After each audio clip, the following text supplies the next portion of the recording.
नमः सिद्धेभ्यः।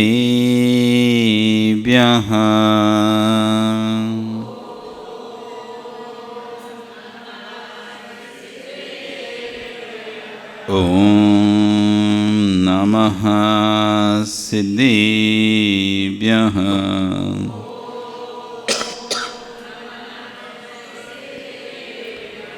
ॐ नमः सिद्धेभ्यः।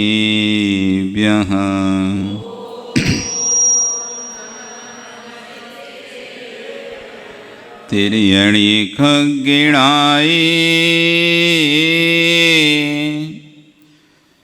रुत्तारी मोहि सिर सिरड़िविहो आयरी राउ पस्यो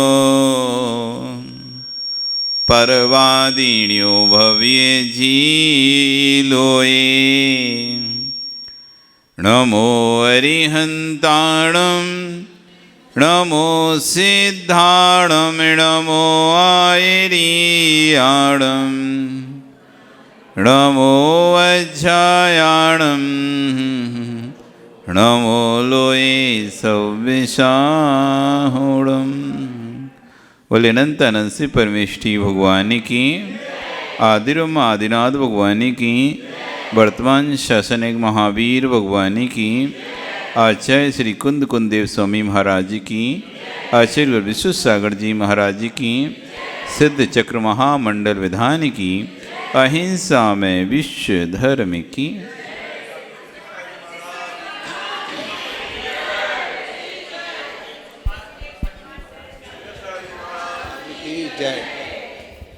बंधु, वर्तमान शासन न्यायिक वर्धमान स्वामी के शासन में तीर्थंकर प्रभु की चरण निश्रा में बैठकर हम सभी जिन देशना का श्रवण कर रहे हैं। आचार्य कुंद कुंद स्वामी महाराज ग्रंथ राज रेणसार जी में श्रवण और श्रावक होवे धर्मों को कथन कर रहे हैं, तो वहीं आचार्य विश्वसार जी महाराज उस पर अपनी देशना को दे रहे हैं। आज आचार्य भुवन कह रहे हैं, जिस जीव के अंतस में असोपयोग की धारा चल रही होती है, वह जीव दुर्गति का बंध करता है। इस जीव के अंतस में अनादि काल से असोपयोग की ही धारा चलती है। सुध परिचदान भूया सबस्वी काम भोग बंद कहा, ए तस्सहु लंबो नवरिण सुलहो विहितस्य। इस जीव ने अनादि काल से किया क्या है, सुना है, परिचित हुआ है, अनुभूत हुआ किससे? काम भोग बंद कहा।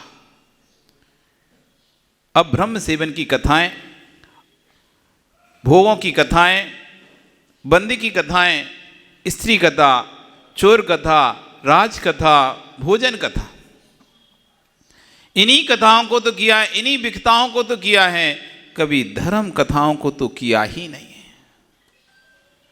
अनादिकाल से ये पंचम काल में बैठे हैं, ये प्रमाण पत्र है हमारे पास। जैसे किसी व्यक्ति को कोई कार्य करने पर उसको प्रमाण पत्र दिया था कि आपने ये कार्य किया, ये आपका प्रमाण पत्र है। ये हमारे पास प्रमाण पत्र पंचम काल में मौजूद होना, हमारा पंचम काल में बैठना ही ये प्रमाण पत्र है कि हमने अपने पुण्य क्षेत्र में रहकर मायाचारी करी है। धर्म तो किया, उसके पुण्य से हम मनुष्य पर्याय को प्राप्त है। दुर्लभ है निगोष से सावर अरुत्रस गति पाना। निगोष से निकलना ही बहुत दुर्लभ है। पहले तो ये जीव अनंत काल तक निगोद में ही पड़ा रहता है। वहीं एक श्वास में 8-10 बार जन्म मर्यो भरो दुख बार, एक श्वास में 18 बार जन्म मरण का दुख भोगता रहता है। ऐसा कहते हैं कि जैसे कोई पहाड़ पे चना सेकता है ना, तो एक आध दो चना कोई उछट के बाहर निकल जाए किसी पुण्य से ही, ऐसी किसी पुण्य से जीव निगोद से बाहर आ जाए। क्योंकि निगोद में कोई प्रकार का पुरुषार्थ नहीं होता धर्म का।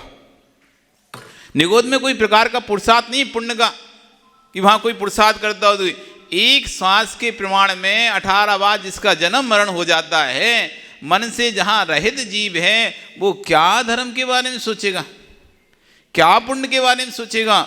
सोचने का भी समय नहीं है, बुद्धि ही नहीं है, मन ही नहीं है, क्योंकि सोचने का काम तो मन का है। हे उपाधि का काम तो किसका है?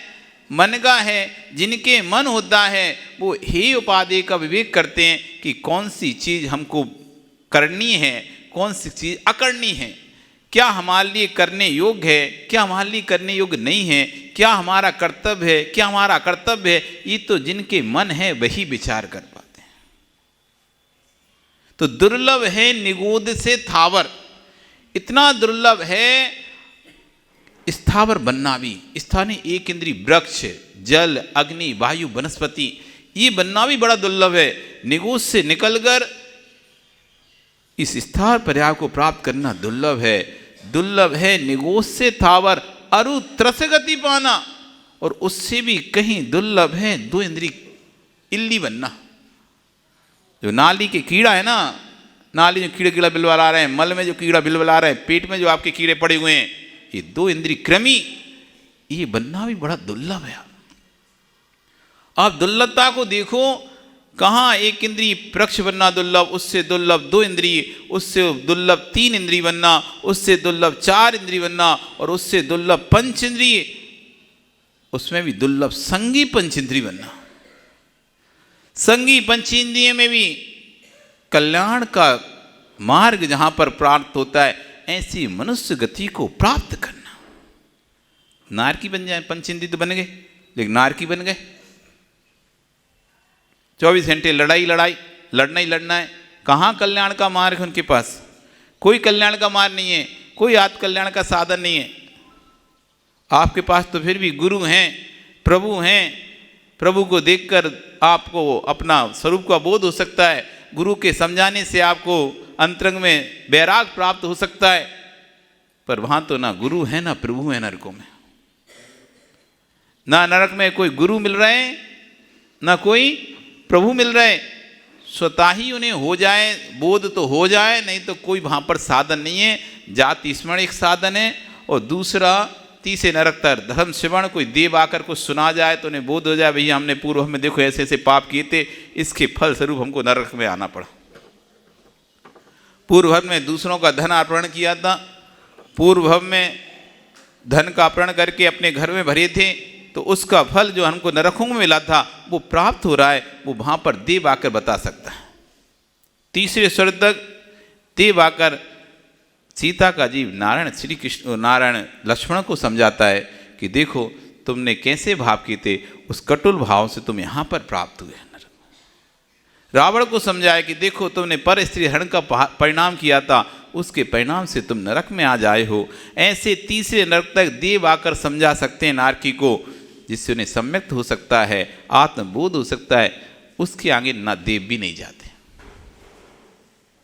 तो आपको कोई समझाने आ जाए कि आपने क्या किया था तो उससे बोध हो सकता है।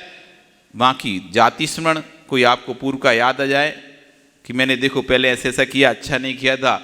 वेदना और तीव्र वेदना होती है तब व्यक्ति को, जैसे आपको कोई वेदना हो तो आप बहुत व्याकुल होते हैं, हे भगवान क्या करूं क्या करूं, मैंने ऐसा क्या किया था, मैंने ऐसा क्या किया था जब इतना कष्ट मेरे को भोगना पड़ रहा है।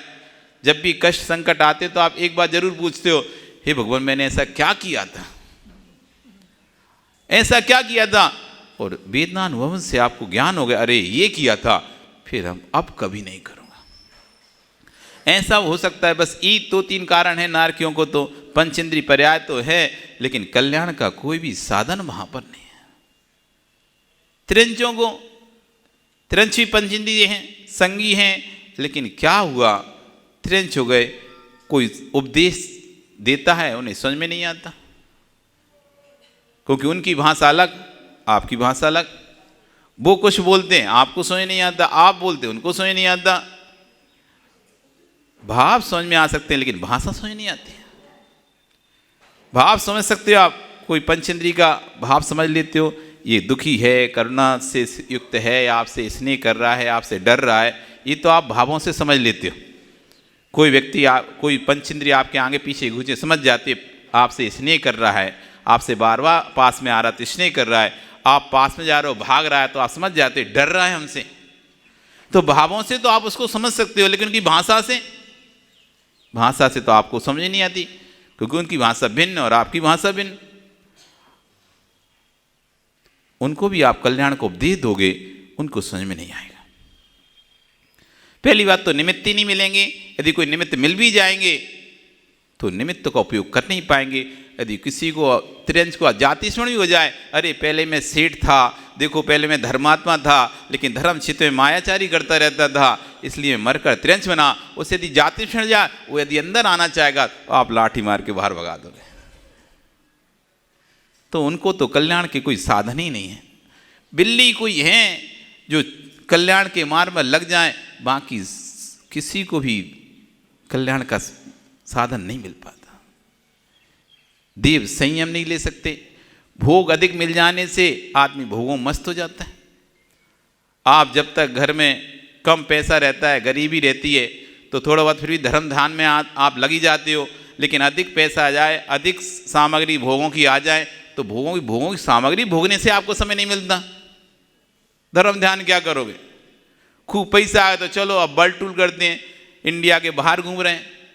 पैसा ज़्यादा आ गया ना, तो अब इंडिया के बाहर घूम रहे हैं। था कम तो इंडिया में घूमते रहते, तब इंडिया के बाहर अब 15-15, 20 दिन तक बाहर रहते हैं। तो भोग सामग्री बढ़ती, आदमी भोगों में लिप्त हो जाता है। तो ऐसी स्वर्गों में अधिकतर देव यहाँ से मर के, अरे इतनी सारी रानियाँ, इतनी सारी देवियाँ, इतने दासी दास, इतना भोग, इतनी राज, इतनी सामग्री, देखकर अपने आप को संभाल नहीं पाता और उन्हीं भोगों में लिप्त हो जाता है। कम मिलेंगे। जैसे किसी व्यक्ति को, भूखा व्यक्तियों से भोजन दिख जाए तो जैसे टूट पड़ता है ना भोजन पर, भूखा व्यक्ति भोजन दिख जाए तो टूट पड़ता है, ऐसे यहाँ से जो मरकर स्वर्ग में जाता है अचानक भोग दिख जाते हैं। बिल्ली जीव है जो ये सोचते हैं कि ओ हो ये पूर्ण धर्म के प्राप्त से मुझे भोग मिला है, पहले मैं धर्म करूंगा। नहीं तो ये सोचते हैं देखो मैंने धर्म किया, मुझे मिला, अब मैं खूब मस्ती से भोगूंगा। वहां पर मैंने खूब कष्ट उठाए, वहां पर तपस्या की, खूब कष्ट उठाकर मैंने ये पर्याय प्राप्त किए मुश्किल से, अब मैं इसको खूब भोगूंगा, खूब भोगूंगा। ऐसे व्यक्ति के भाव आते हैं। आप भी बहुत मेहनत करके जब कोई बड़ा पद पर पहुंचते हो, पैसे वाले बनते हो, पहले खूब गरीबी देखी हो, फिर अचानक खूब पैसा आने लग जाए, फिर आप भी सोचते हो बहुत रह लिया गरीबी में, अब तो मस्ती से रहेंगे, अब खूब घूमेंगे, खूब इधर जाएंगे, खूब उधर जाएंगे। तो बिल्ली जो संभाल पाए अपने आप को, नहीं भाई जिससे मुझे ये पैसा, ये पद मिला है, पहले वो जरूरी है। उस धर्म की आराधना करने वाले बिल्ली देव होते हैं। वहाँ भी अधिकतर सभी देव, क्योंकि भोग अधिक हैं तो भोगों में मस्त हो जाते हैं। संयम का नामो निशान वहाँ पर है नहीं है, सब असंयम में ही जीवन जीना है वहाँ पर, वो भोगों में मस्त हो जाते हैं। अब आई मनुष्य पर्याय। ये मनुष्य पर्याय सबसे उत्कृष्ट पर्याय, सबसे उत्कृष्ट पर्याय। पर इस पर्याय में भी आकर ऐसे कुल में पैदा हो गए, हीन कुल में पैदा हो गए, होना नहीं होना एक बराबर। उन लोगों को जिनको तो खाने तक का पता नहीं है, दौड़ने सोने का पता नहीं है, आचरण का पता नहीं है, व्यवहार पता नहीं है, क्या खाना है क्या नहीं खाना, जो भी जीव का कलेवर मिल गया मुंह में रख लेते हैं। ऐसी पर्याय, मनुष्य पर्याय को प्राप्त करके भी हे उपाधि का विवेक जिनको नहीं है, संगी होने के बाद भी असंगी जैसी जिनकी प्रवृत्ति चल रही है, हिंसक हैं, क्रूर हैं, ऐसी पर्याय में जन्म ले लिए, क्या फायदा होगा? मरकर और नरक ही जाना है। हाँ सोचो, उसमें भी फिर दुर्लभ आपको ये मनुष्य पर्याय, जिस कुल में सुबह से भगवान की भक्ति की जाती हो, जिस कुल में सुबह से भगवान की पूजा आराधना की जाती हो, जिस कुल में सुबह से भगवान का कलशाभिषेक किया जाता हो, जिस कुल में जिनवाणी सुनी जाती हो, जिस कुल में जीव दया की बात की जाती हो, जिस कुल में प्राणी मात की रक्षा की बात की जाती हो, ऐसे कुल में जन्म ले लेना कितना दुर्लभ है। दुर्लभ है निगूत से थावर अद्भुत सी गति पाना, उत्तम नर काया को सुरपति तरसे, सुरपति भी इस काया को तरसते हैं। इतनी दुर्लभ है। ये दुर्लभता पाने के बाद भी हमारे परिणाम सरल नहीं हो रहे और हमको पंचम काल में पैदा होना पड़ा। ये प्रमाण पत्र है कि हम धर्म तो कर रहे थे पर हम धर्म नहीं कर रहे थे। धर्म तो कर रहे थे लेकिन धर्म नहीं कर रहे थे। धर्म स्थान पे भी हमारे आर्तरोध परिणाम ही चल रहे थे। धर्म क्षेत्र में भी आर्तरोध परिणाम कर रहे थे। क्यों? क्योंकि अनादिकाल से दुर्वासना के संस्कार हमारे अंदर पड़े हुए हैं। वो दुर्वासना के संस्कार, आत्रोध के संस्कार हमको शांति से बैठने नहीं देते। हमको एक दूसरे की कमी दिखाते रहते हैं, एक दूसरे की बुराई दिखाते रहते हैं। ये ऐसा कर रहा है, वो वैसा कर रहा है, इसने ऐसा कर दिया, उसने वैसा कर दिया। बस पूरे समय हम इन्हीं चीज़ों को देखते रहे, कौन ने क्या किया और कौन ने क्या नहीं किया। कौन खाकर आया, कौन नहीं खा के आया, कौन पानी पिया, कौन ने पानी नहीं पिया, कौन ने द्रव चढ़ाई, कौन ने द्रव नहीं चढ़ाई, कौन ने क्या पहना, कौन ने क्या नहीं पहना, कौन ने पैर धोए, कौन ने पैर नहीं धोए, कौन ने हाथ धोए, कौन ने हाथ नहीं धोए, किसने कहाँ क्या किया, किसने क्या नहीं किया। पूरा समय हमारा इन्हीं में लग रहा था। कारण शुद्ध परिचयाण भूया सब बस्वी काम भोग बंद कहा। अनादिकाल से जीव सुनता भी आया है, अनुभव भी किया है, तो किसका किया है? काम भोग बंद कहा। दूसरे की अभ्रम की कथाओं को, इसकी संतान उसकी संतान, इसकी शादी उसकी शादी, इसका बेटा उसकी बेटी, यही काम की कथाएं, भोग की कथाएं। कैसे अच्छे से रहा जाए, कैसे क्या क्या सामान खरीदा है, कौन से अच्छे लग्जरी आइटम हैं, क्या क्या हैं, ये भोगों की कथा। और बंद की कथा कि किस तरह क्रोध, हिंसा, झूठ, चोरी, कुशील, परिग्रह की जाए। बस इन्हीं में तो लगे रहते हो आप। चार कथाओं के अलावा, भैया आवाज़ क्यों सही नहीं कर रहे? चार कथाओं के अलावा और पांचवी कौन सी कथा है? आप जाते हो अधिकतर सबसे पहले भोजन कथा, आज क्या बना है, क्या नहीं बना, क्या खाया, क्या नहीं खाया, क्या बनेगा माँ आज, तो ये सब चर्चाएं करते हो। राज कथा, देश में क्या चल रहा है, क्या हो रहा है, व्यापार क्या है, कैसा व्यापार चल रहा है, राज कथा हो गई। भोजन कथा, राज कथा, चोर कथा, किसने कहाँ पर क्या किया, कैसे टैक्स बनाया, कैसे जीएसटी बचाए, कैसे क्या करें, किसने कैसे। चोर कथा। स्त्री कथा, कौन के यहाँ कैसी बहू आई, कौन के यहाँ नहीं आई, कौन की बहू क्या कर रही, क्या नहीं कर रही। ये सब यही कथाएं पूरे समय करते रहते हैं। तो आचार्यगण कह रहे हैं, इस जीव के अंतस में असो उपयोग की धारा अनादिकाल से वर्तित करती आई है, उसका फल दुर्गति का पात्र होता है। ऐसे मधुर रस का आस्वादन लिया इस जीव ने आत्मरोध ध्यान के क्षेत्र में किंचित भी विकल्प किसी जीव के प्रति मन में आया है तो ये जीव बैठा बैठा उसको वही नजर आया कि मुझे किस प्रकार उसका पतन करना चाहिए। थोड़ा भी आपके अंदर आपके किसी के प्रति विकल्प आ जाए तो आप धर्म स्थान पर ही बैठे बैठे यही सोचोगे, कैसे उसको मैं गिराऊं, कैसे उसका पतन करूं, कैसे उसके बारे में उससे अपना बदला लूं। आप ये भी नहीं ध्यान रख पाएंगे, आप बैठे किस क्षेत्र पे हो। क्योंकि जगत में दो प्रकार के लोग होते हैं, एक पापी और दूसरे अपराधी। जगत में दो प्रकार के जीव हैं, पापी जीव और अपराधी जीव। अंतर क्या है दोनों में? पापी और अपराधी जीवों में अंतर क्या है, बताओ राजू।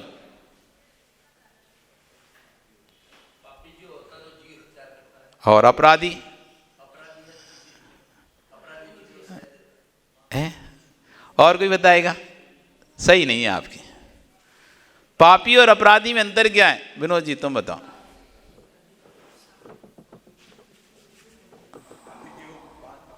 हाँ, और अपराधी तो अंतर क्या है दोनों में? लो, शब्द है तो अंतर भी होगा। जब दो शब्द हैं तो नियम से कोई अंतर भी होगा। कोई और बताएगा? पापी और अपराधी में क्या अंतर है? सुनील तुम बताओगे।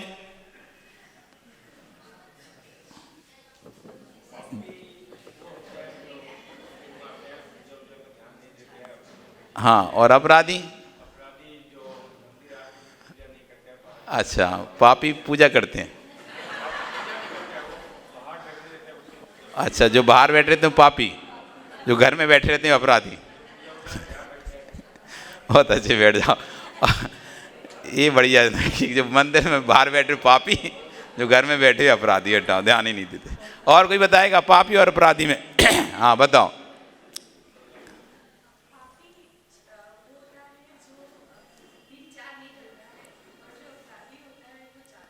अच्छा, तो जान के पाप नहीं किया जाता क्या? पर तब भी करते हैं जान जान के। पता है जैसे रात में भोजन करना पाप है, तब भी जान के तो खाते हैं। आलू खाना पाप है, तब भी जान के तो खाते हैं। क्या इसमें अनजान? अच्छा है, बताओ पाप अनजाने में कौन सा होता है? आप कहते हो हमने अनजाने में पाप किया। आप जब पाप करते हो, कुंडी बंद करते हो, बुद्धिपूर्वक करते हो या बुद्धिपूर्वक करते हो? दरवाजा बंद करते हो, बुद्धिपूर्वक करते हो, बुद्धिपूर्वक करते हो? पता रहता ना, किसी को नहीं बताना, किसी को नहीं दिखाना, छुपाते हो, वस्तु छुपाते हो, बुद्धिपूर्वक छुपा, अबुद्धिपूर्वक छुपाते हो, सब बुद्धिपूर्वक पाप करते हो। आपको पता रहता है ये बात मुझे किसी को नहीं बतानी, और आप छुपा लेते हो। फिर अरे हमको पता नहीं था, इससे पाप होता। अरे ये तो पता था कि ये मैं दूसरे से छुपा रहा हूं। तो बुद्धिपूर्वक ही होते हैं सब पाप। वो तो हम उसको अपनी कमजोरी छुपाने के लिए कह देते हैं अज्ञानता में हो गया। क्या अज्ञानता में हो गया? जानते थे तुम सब, लेकिन अपने आप को नियंत्रित नहीं कर पाए, अपने आप को बस में नहीं कर पाए, इसलिए आपको लग गया अज्ञानता में हो गया। पर ज्ञानता में ही हुआ है। पापी और अपराधी में अंतर पता है आप लोगों को? जिस जीव का पाप प्रकट हो जाता है, पापी तो जगत में सभी हैं और उसकी सजा मिलती नहीं है जगत में। और जगत में जिस जीव का पाप प्रकट हो जाता है वो अपराधी घोषित हो जाता है। जब तक पाप प्रकट नहीं हुआ तब तक वो पापी। 5 पाप में जो जो लिप्त हैं वे सब पापी। लेकिन जिन पापियों का पाप प्रकट हो गया, जगत में दिख गया, और जिनको सजा प्राप्त हो गई, वो कहलाते हैं फिर अपराधी। तब तक अपराधी नहीं है। जब तक सजा नहीं मिली, तुमने कुछ भी किया है, अदालत में आपको खड़ा भी कर दिया जाए, और यदि सबूत नहीं है आपके पास सामने वाले को, और सजा नहीं मिली, तो उसको अपराधी नहीं बोलता कोई भी। उसे अपराधी संज्ञा नहीं मिलेगी। जब तक अपराधी संज्ञा कब मिलेगी? जब ये निर्णय हो जाएगा इसने पाप किया है और इसकी सजा इसको ये दी जाती है, तभी अपराधी कहलाएगा। और जब तक उसके पाप को प्रकटीकरण नहीं होगा तब तक उसको अपराधी संज्ञा नहीं है। तो पापी तो सभी हैं, लेकिन जिनके पाप प्रकट हो जाते हैं वे अपराधी हो जाते हैं। हम 5 पापों में लिप्त हैं। पतन हमारा निश्चित सुनिश्चित है। इन 5 पापों से बचना पड़ेगा हमें। हम सोचते हमने कुछ नहीं किया, अरे आपने अभी तो पता नहीं चल रहा, लेकिन जिस दिन प्रकट होगा उस दिन तब पता चलेगा आपने क्या किया है। अभी हम अपने आप को एकदम साफ सुथरा मानते हैं। हम तो बिल्कुल साफ सुथरे, हमने तो कुछ किया ही नहीं है, कुछ किया ही नहीं है, कुछ किया ही नहीं है। लेकिन चिंता नहीं करो, सबके दिन एक से नहीं होते। सबके दिन एक से नहीं होते। एक किसान अपने खेत में मुट्ठी बंद करके अनाज फेंक रहा है। एक किसान अपने खेत में मुट्ठी बंद कर अनाज फेंक रहा है। दूसरा व्यक्ति पूछ रहा है क्या फेंक रहा है? वो कहे कुछ नहीं, कुछ नहीं, कुछ नहीं, कुछ नहीं, कुछ नहीं, बता नहीं रहा। ठीक है, चिंता मत करो, मत बताओ, कुछ दिन रुक जाओ, अपने आप जब बालें आएंगी तो पता चल जाएगा क्या फेंका था, क्या फेंका था। इसलिए दूसरों को मत देखो। कोई यदि गलती कर रहा है, पाप कर रहा है, कुछ दिन रुक जाओ, कुछ दिन रुक जाओ, अपने आप उसका फल उसको दिखाई दे जाएगा। अपने आप फल दिखाई देता है। कर्म किसी का सगा नहीं है, ना मानो तो करके देख। कर्म किसी का सगा नहीं। मत सोचना कि उससे उसकी मित्रता हो गई हो कर्म से। तुम कितने बड़े आदमी हो, कितने छोटे आदमी हो, इसको कर्म से कोई मतलब नहीं है। जब तीर्थंकर आदिनाथ स्वामी को कर्म नहीं छोड़ता। कौन थे तीर्थंकर आदिनाथ? प्रथम तीर्थंकर, इस भरत क्षेत्र के प्रथम तीर्थंकर। कितना पुण्य होगा, पुण्य की पराकाष्ठा है तीर्थंकर प्रकृति। पुण्य की पराकाष्ठा समझ, मतलब उत्कृष्टता, सबसे अधिक पुण्य जहां पर संचय होता है, पाप प्रकृति का बंध पूर्ण रूप से जहां रुक जाता है, पुण्य प्रकृतियां जहां पर बनती रहती हैं, ऐसा तीर्थंकर प्रकृति का बंधक जीव 6 महीना घूम रहा है। कर्म का उदय आया, तुमने राज्य अवस्था में बैलों को मुसीका लगाई थी, अंतराय डाला था, लो आज तुम्हारे भोजन में अंतराय डाल गया। जिसका सेवक स्वयं स्वधर्म इंद्र है, किंकर बद खड़ा रहता है जिसके 24 घंटे सामने स्वधर्म इंद्र, ऐसे तीर्थंकर एक बेटा जिसका चक्रवर्ती है, 6 खंड का अधिपति है, दूसरा बेटा कामदेव है, शेष पोते तद्भव मोक्षगामी है, ऐसा पुण्यात्मा जीव को भी कर्म ने नहीं छोड़ा है, फिर हमारी तुम्हारी तो क्या बिसात है। इसलिए सबको अपने अपने कर्म का फल भोगना पड़ेगा, सबको अपने अपने कर्म का फल भोगना पड़ेगा। इसलिए अपने समय रहते रहते कुछ ऐसा कर जाओ कि जैसे एक पटिये का सहारा मिल गया था श्रीपाल को समुद्र में, उससे बचकर वो निकल आया था।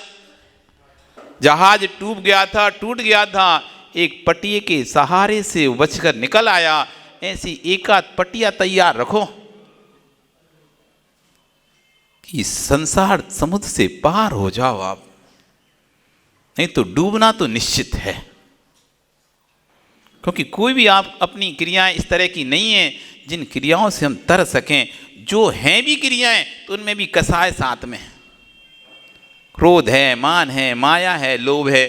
थोड़ी बहुत क्रिया करते भी हैं धर्म की, उन क्रियाओं में कसाय साथ में लेके करते हैं, अशुभ लिस्याओं को साथ में लेके करते हैं, मान को साथ में लेके रखते हैं, लोभ को साथ में लेके रखते हैं। जैसे आज हमने सुबह कहा, अंतरंग में यदि हमने भावना भाली है कि मैंने इतने रुपए दान किया, उसके बाद भी हमारा मन उसको अभी तक दे नहीं पाया, तो ये हमने उससे विपरीत कर्म का बंध कर लिया,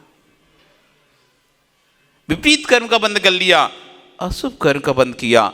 मेरे अंतरंग में, क्योंकि परिणाम हर बार एक से नहीं रहते, ये परिणाम हर बार एक से नहीं रहते। इसलिए आचरण करना, जब भी मन में हो तो वचन उचरिए, वचन हो सो तन सो करिए। अच्छे कार्य के लिए बोला उन्होंने कि मन में आए तो वचन से बोल दो, वचन से बोल दो तो तन से कर ही दो, क्योंकि फिर ये परिणाम हो नहीं हो कोई जरूरी नहीं है। मुश्किल से दान के परिणाम अंतरंग में बनते हैं, बड़ी मेहनत लगती परिणाम बनाने में। आपको दान के परिणाम बनाने में बड़ी मेहनत लगती, बहुत सोचते हो, चारों तरफ सोच साच के तब जाके कहीं मुख से निकल पाता है। मन तो बहुत है, लेकिन बहुत सारी विषमताएं दिखती हो, इधर है उधर है, ऐसा है वैसा है, यहाँ देना है वहाँ देना है, सब हिसाब किताब लगा के तब आपके दिमाग से निकलता चलो इतना बोल देते हैं। बहुत तरफ से सोचते हो, क्योंकि बहुत सारी व्यवस्थाएं आपको देखनी है, घर की व्यवस्थाएं बहुत सारी हैं, समाज की बहुत सारी व्यवस्थाएं, बहुत लेना बहुत देना है, तो आप बहुत दिमाग लगाते हो, तब जाके कहीं मुंह से निकल पाता है चलो इतना दान तो अपन कर सकते हैं, ये अपनी व्यवस्था बन सकती है, और उतना दान आप बोल पाते हो। अभी परिणाम कुछ ही समय तक के हैं, थोड़ी देर बाद परिणाम बिगड़ने लगते हैं, और एक समय के जाने के बाद परिणाम पूर्ण रूप से खत्म हो जाते हैं, और फिर मन होता ही नहीं है देने का। इसलिए जब तक भाव है, जब तक परिणाम है, उसी बीच में दे दो। एक बार भाव खत्म हुआ फिर नहीं बनेगा। किंचित ही विकल किसी जीव के प्रति इस मन में आया, तो जहां भी यह जीव बैठा उसको वहीं नजर आया कि मुझे किस प्रकार से उसका पतन करना चाहिए। आप भी घर में कभी किसी की लड़ाई हो जाए, घर में कोई लड़के आया मंदिर में, तो मंदिर में भगवान कम उसका चेहरा ज़्यादा दिखता है, वो रहे भी नहीं यहाँ पर, वो यहाँ भी नहीं रहे, घर में भी तू मैं भी होके आई हो, और आप इसके बाद मंदिर आए हो, तो मंदिर में भगवान के सामने खड़े होकर भी उसी का चेहरा दिखेगा। और उसी के बारे में विचार चलेगा। कहीं भी ये जीव जाएगा वही वही विचार, वही वही विचार। जाते समय, रास्ते में घर जाते समय सोच के बारे में सोचेगा, सब्जी खरीदेगा तो उसके बारे में सोचेगा, घर में कपड़ा धोएगा तो उसके बारे में सोचेगा, खाना बनाएगा तो उसके बारे में सोचेगा। 24 घंटे जिसके बारे में यदि थोड़ा सी विकल्प हो गया, तू में हो गई, और हो जाती कभी कभी धर्म क्षेत्र में भी हो जाती तू में आपस में। तो अब वो यहाँ सुतु में भी हुए, अभिषेक कर रहा है तो उसके बारे में दिमाग में आ रहा है, पूजन कर रहा है तो उसके बारे में सोच रहा है, कपड़ा चेंज कर रहा है तो वहाँ सोच रहा है, घर जा रहा है तो सोच रहा है, दुकान पे बैठा है तो सोच रहा है। कल मैं देखता हूँ, मजा से खाता हूँ उसको, आज तो मैं चुपचाप रहा था, कुछ बोला नहीं था, लोग थे, कल देखता हूँ और कल करेगा ना तो ऐसा करूँगा मैं। अब पूरी प्लानिंग से तैयार होके आएगा वो, कल पूरा समय सोचेगा क्या क्या करना है, कैसे उस, आज तो उसने मुझसे कलश छीन लिया मेरे हाथ से, कल देखता नहीं छीना ना, ऐसे ही सुनाऊंगा, कभी फिर छीनने की बात भी नहीं करेगा। अब क्या सुनाऊंगा ये सोच रहा क्या सुनाऊं, पूरे समय विकल्प चलता रहा है। तो धर्म क्षेत्र में भी कहीं भी बैठा हो उसे वही वही नजर आता है, मुझे किस प्रकार उसका पतन करना है। पर ये विचार नहीं कर पाया बेचारा कि पतन उसका तभी होगा जब उसके पुण्य का पतन हो चुका होगा। उसका पतन तो तभी होगा जब उसके पुण्य का पतन होगा, लेकिन जिसने सोच लिया उसके पुण्य का तो जरूर पतन हो गया। जिसके बारे में सोच रहा है उसका बुरा, मान लो इतनी पूरा उसने सोचा कल आएगा तो मैं ऐसा करूंगा, ऐसा बोलूंगा, ऐसा बोलूंगा, ऐसा उठाने तो दो, देखो मैं तैयार होके आया था, पूरा मूड से आया था, कल वो आए नहीं आदमी जिसके बारे में सोचा था। बताओ क्या हो गया। पूरा दिन आज उससे कलश छिड़का लिया, अब वो तैयार है कि कल आने दो, कल मैं देखता हूँ कलश उठाता है कि मैं ऐसा बोलूंगा, उसको ऐसा सोचूंगा। और कोई भी मिलता था तो उसके देख आज उसने तेरे सामने देखा ना मेरे से हाथ से कलश है, अब देखना कल मैं क्या करता हूँ। जो भी मिल रहा है उससे इसी तरह से बात कर रहा है, सुबह से लेके शाम हुए, दुकान पे भी कोई आता है, घर पे भी कोई आता है तो उससे चर्चा कर रहा है। वो कल वो तैयार होके आया था पूरा, लेकिन जिससे छीनना था या जिसको सुनाना था वो आया ही नहीं। अब बेचारा इतना सोचा और सब बेकार। अब उसका पतन हुआ नहीं हुआ, लेकिन इसके तो पुण्य का जरूर पतन हो गया।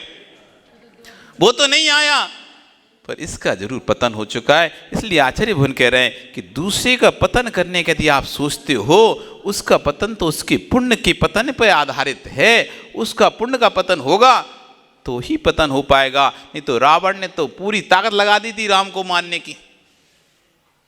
ऐसी कोई भी शक्ति नहीं थी जो उसने उपयोग नहीं करी हो। 4000 विद्याओं का स्वामी था रावण, 4000। उस समय उस काल में उससे अधिक विद्याएं किसी के पास नहीं थी, उससे अधिक विद्याएं किसी के पास भी नहीं थी। यहां तक कि स्वर्ग का इंद्र भी उससे डरता था, इतना पावरफुल था रावण, इतनी ताकत थी।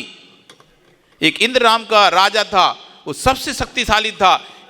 रावण के दादाओं को उसने हराकर भगा दिया था, माली सुमाली को।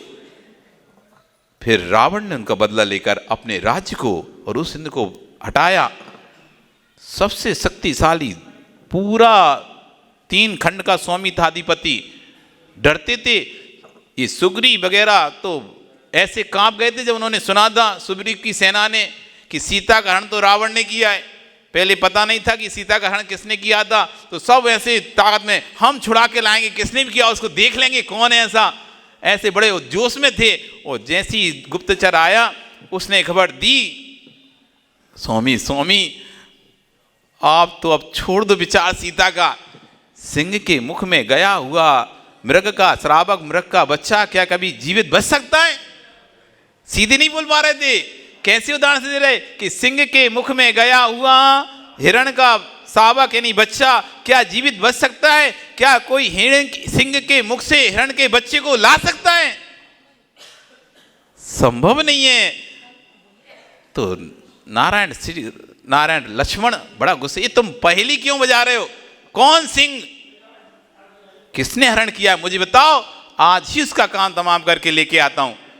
सब लोग डर रहे, बताने तैयार नहीं कोई किसने किया। उसके नाम का इतना खौफ था रावण के नाम का, मुंह से ही नहीं निकल रहा था, आवाज लड़खड़ा रही थी, जम गया था शरीर पूरा।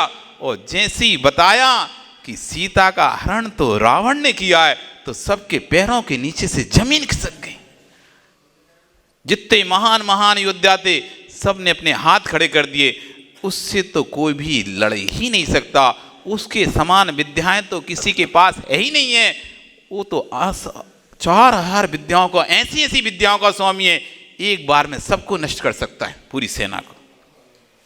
इसलिए जानकर कौन आग में कूदेगा, पता ही है कि वो उससे जीत ही नहीं सकते। इसलिए राम को समझा रहे हैं सब लोग, आप और कोई स्त्री चुन लेना, बहुत तो मिलेंगी, बहुत रानियां मिलेंगी, छोड़ो उसके चक्कर में, क्यों अपने प्राण गंवाते हो। लक्ष्मण बड़े गुस्से में आ गया, क्या समझा तुमने, कौन है ये रावण, एक बाण में उसका सर अलग कर दूंगा। तब सबने कहा नहीं कर सकते, बहुत शक्तिशाली है, उसके लिए तो कोई नहीं मार सकता। तो रावण लक्ष्मण कहते ऐसा हो ही नहीं सकता, कोई तो उसका घात करेगा ना। तो वो कहा कि भगवान की दिव्य धुनी में घिराता, जिस कोटी शिला को उठाएगा वही रावण को मार पाएगा। ठीक है, कहाँ है कोटी शिला, चलो। तो लेके गए कोटी शिला, जहां पर अनंत सिद्ध जिस शिला से मोक्ष गए, ऐसी कोटी शिला, उसकी पूजा करी राम ने, लक्ष्मण ने, और एक हाथ से लक्ष्मण ने पूरी शिला उठा दी। तब सबके अंदर थोड़ा सा हिम्मत आया, अरे ये है रावण को मारने वाला। तब सब में हिम्मत बताई, तब जाके उससे लड़ने के लिए गए, नहीं तो किसी की हिम्मत नहीं थी। तो रावण ने तो पूरी कोशिश कर ली मारने की, लेकिन तब भी मार नहीं पाया। स्वयं का तो पतन कर लिया, लेकिन सामने वाले का पतन नहीं कर पाया। तो आपका यदि पुण्य है तो कोई आपका पतन नहीं कर सकता, लेकिन जो पतन करने के लिए जरूर आया है उसके पुण्य का जरूर पतन हो जाएगा। हम चाहें कि सारे विश्व का उत्थान हो जाए तो सबके प्रति साम्य दृष्टि को तो बनाई जा सकता है, परंतु सबको सुखी नहीं बनाया जा सकता। आप सबके बारे में सोच तो सकते हैं, सबका अच्छा हो, सबका अच्छा हो, आप सबका अच्छा सोच सकते हो, लेकिन आप सबको अच्छा कर नहीं सकते। आप सोच सकते हो सब सुखी रहें, सब खुश रहें, आप सोच सकते हो, लेकिन आप सबको खुश कर नहीं सकते। एक जगत में सबको खुश करने वाला सबसे बड़ा पागल, जो कोई यदि सोचे मैं सबको खुश करके चलूं, सबको खुश करके चलूं, सबको खुश करके चलूं, इससे बड़ा पागल कोई नहीं है। क्योंकि जगत तो मेढक, टोकनी के मेढक के जैसी है। एक टोकनी में राजू मेढक भर लो, एक उचकेगा, जब तक तुम उसको उठा के लेके आओ जब तक दूसरा चक जाएगा, दूसरे को चक उठाओगे तो तीसरा चक जाएगा। तो मेढक जैसे शांत नहीं बैठते, वे फुक फुक उचकते ही रहते हैं। ऐसी जगत के जीव कभी भी किसी को सबको खुश नहीं रख सकते। तुम एक इच्छा पूरी करोगे तो दूसरा खड़ा हो जाएगा, मेरी ये करो, उसकी करोगे तीसरा खड़ा हो जाएगा, इसकी क्यों करी, इसकी मत करो।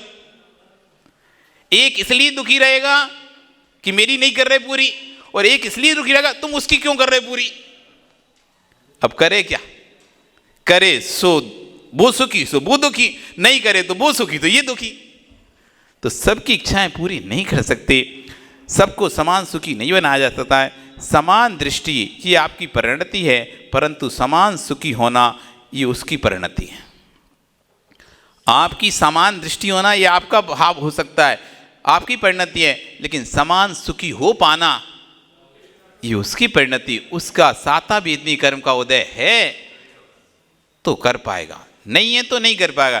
ये विधान आपका चल रहा है, ये विधान आपको चल रहा है। विधान में समान दृष्टि से भजन गायक भजन गा रहा है, महाराज जी अर्घ पढ़ रहे, आप अर्घ चढ़ा रहे, लेकिन तब भी आपके भाव आपके ही हैं।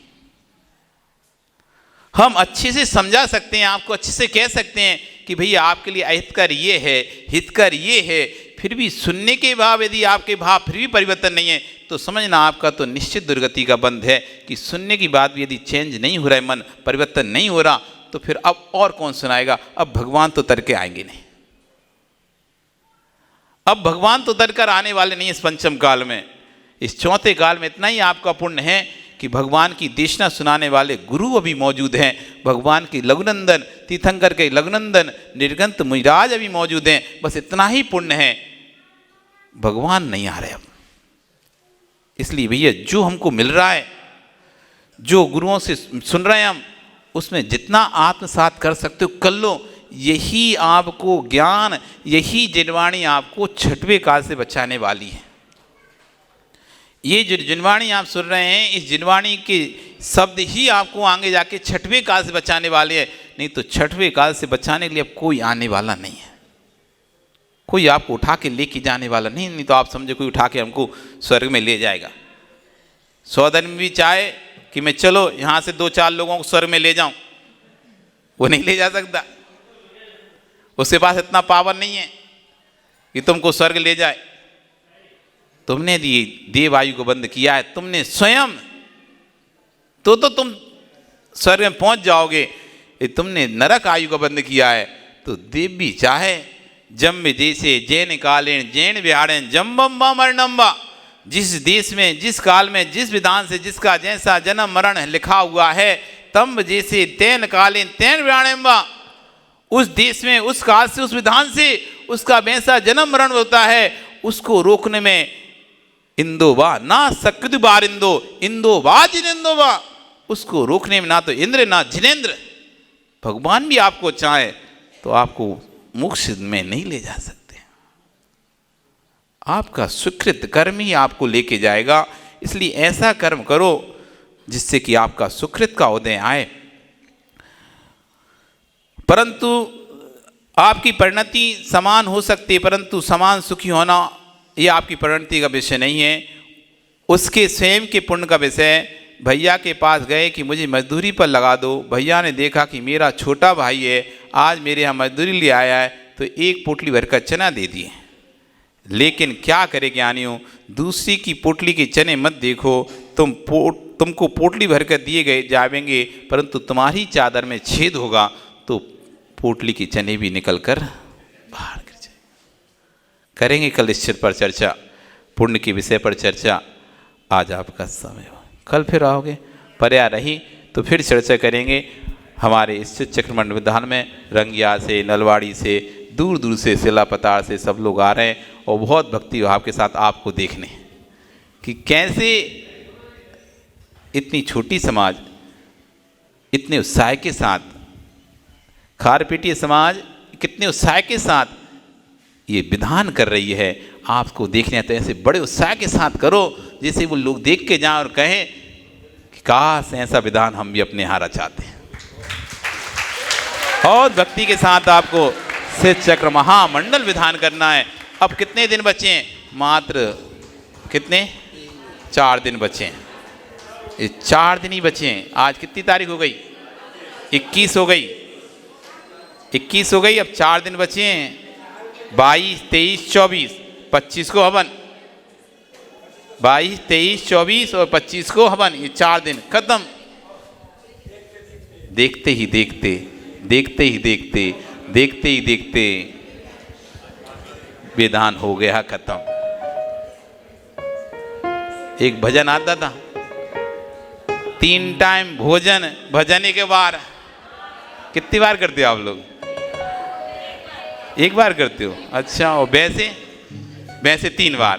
3 बार भोजन भजन एक बार, उसमें भी आते हैं संकट हजार। 3 बार भोजन भजन एक बार, उसमें भी आते हैं संकट हजार। मन मेरा बोले है मंदिर को जाऊं, मन मेरा बोले है मंदिर को जाऊं, मंदिर में जाके विधान रचाऊं, मंदिर में जाके हे पूजा रचाऊं।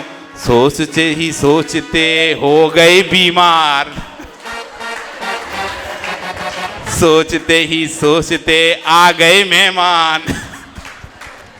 अरे सोचते ही सोचते हो गया बुखार, उसमें भी आते हैं संकट हजार। इसलिए भैया हजारों संकट से बच के आए तुम, कितनी समस्याओं से बच के आए। सोचो आप कितनी समस्याएं हो सकती थी, घर में रुकने की कितनी समस्याएं हो सकती थी। उन समस्याओं को सबको पार करके तुम, उन समस्याओं को पार करके तुम यहाँ पर आए और विधान कर रहे हो। ऐसा ना हो कि आचार्य भगवान कहते हैं कि पूरा समुद्र को पार कर लिया और गौसपाद में डूब के मर गया। एक व्यक्ति ने पूरा समुद्र पार किया हाथों से, लेकिन किनारे पे आकर गाय के पैरों से गड्ढा बन जाते ना, तो ऐसे गौतपाद में डूब के मर गया।